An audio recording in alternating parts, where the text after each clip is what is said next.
All right, let's bring in Congressman Bera. He is a Democrat from California and a member of the House Foreign Affairs Committee. He was also part of a bipartisan congressional delegation that went to Ukraine earlier this month. Good to see you, Congressman. Good to see you, Frederica. All right, so Russia continues to make moves to support its troops at the Ukraine border, including possibly sending blood supplies to the region. Is this Vladimir Putin doing military theater, or is this Russia really preparing for any imminent invasion?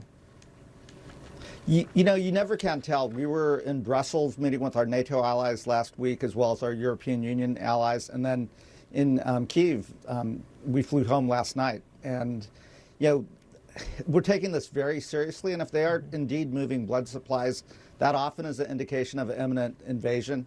That said, it could also be Putin playing a poker hand and bluffing to try to get a better hand in negotiations. Our message to the Ukrainians in a bipartisan way is Congress is with you. I mean, this is a young, budding democracy.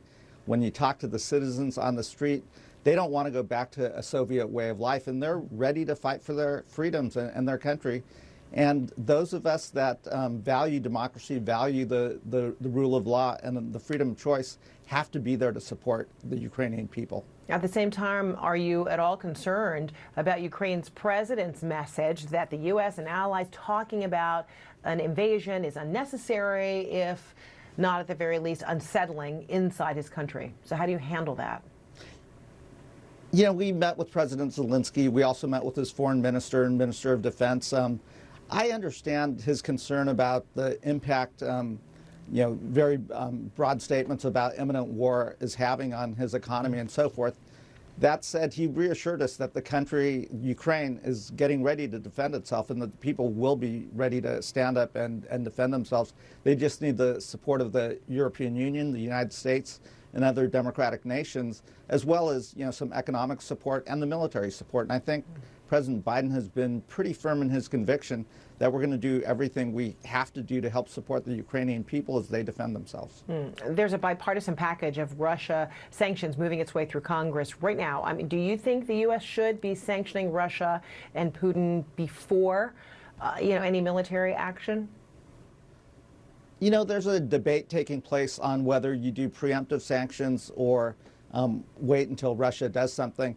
You know, I fall on the side that says let's have those sanctions ready. Let's make sure the president has the authorities that he needs to both give aid to the Ukrainian government and people, but also to have the sanctions that would be very biting on the Soviet Union and the Soviet people to try to deter President Putin from making a decision that shouldn't really have a role in the 21st century. Besides support, what else did President Zelensky say to you and the delegation when you all met with him earlier in the month?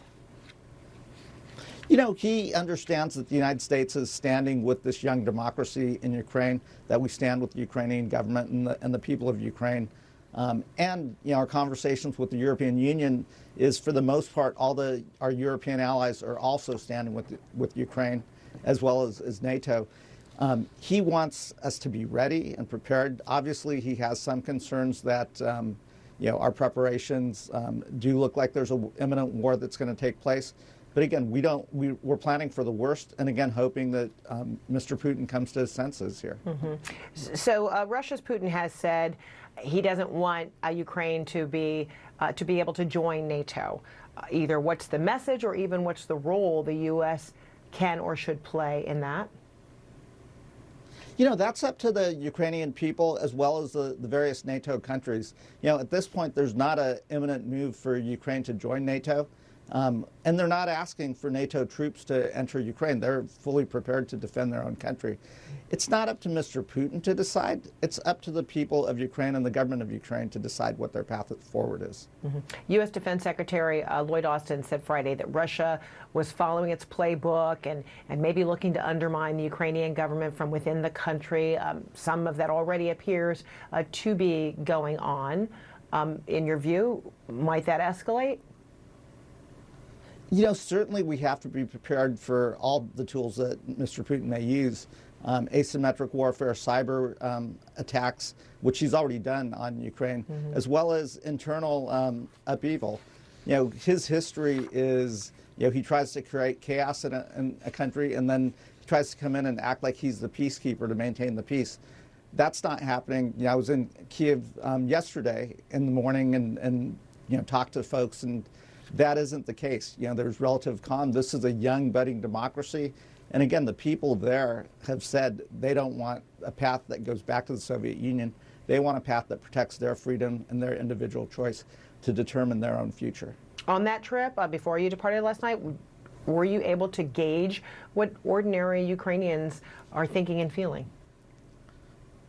We were able to go out and meet with ordinary citizens, chat with folks, and they understand the potential threat. They're also very, you know, they reminded us that they've been at war with Russia since 2014 when Russia occupied Crimea.